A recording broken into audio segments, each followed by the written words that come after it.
Hi guys, this is DM&C. Welcome to our channel. Subscribe and don't forget to the bell icon. John Deacon's last ever Queen performance saw the bassist unhappy and extremely nervous. The retired rock star was so desperately uncomfortable following the death of Freddie Mercury and told Brian May and Roger Taylor, "I can never do this again." Following Freddie Mercury's death in November 1991, Queen bassist John Deacon couldn't see the point of the band carrying on, knowing it was impossible to replace Freddie.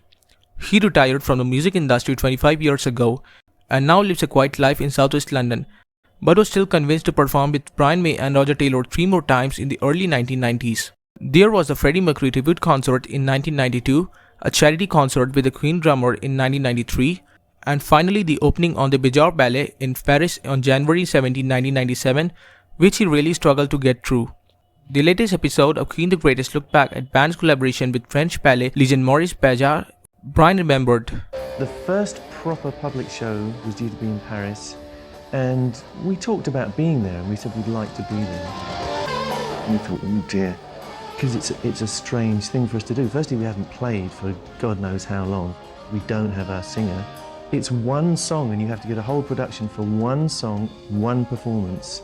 And then this message came from Elton, saying, let's play." So at the show's premiere at Theatre du Châtelet in Paris, Queen performed The Show Must Go On with Elton John on vocals in what would be Deacon's final time with the band.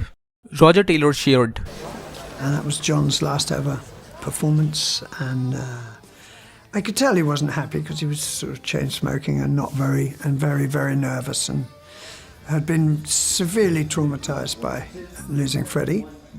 Deaky, our dear friend John, I think he didn't arrive at the same place as we did. And John is there, but John is really so desperately uncomfortable with the whole thing. You can see him his whole body is sort of reacting against it. And at the end of it, he says, "I can never do this again. I can't do this." And it was true. That's the last time he ever played with us, John, in public.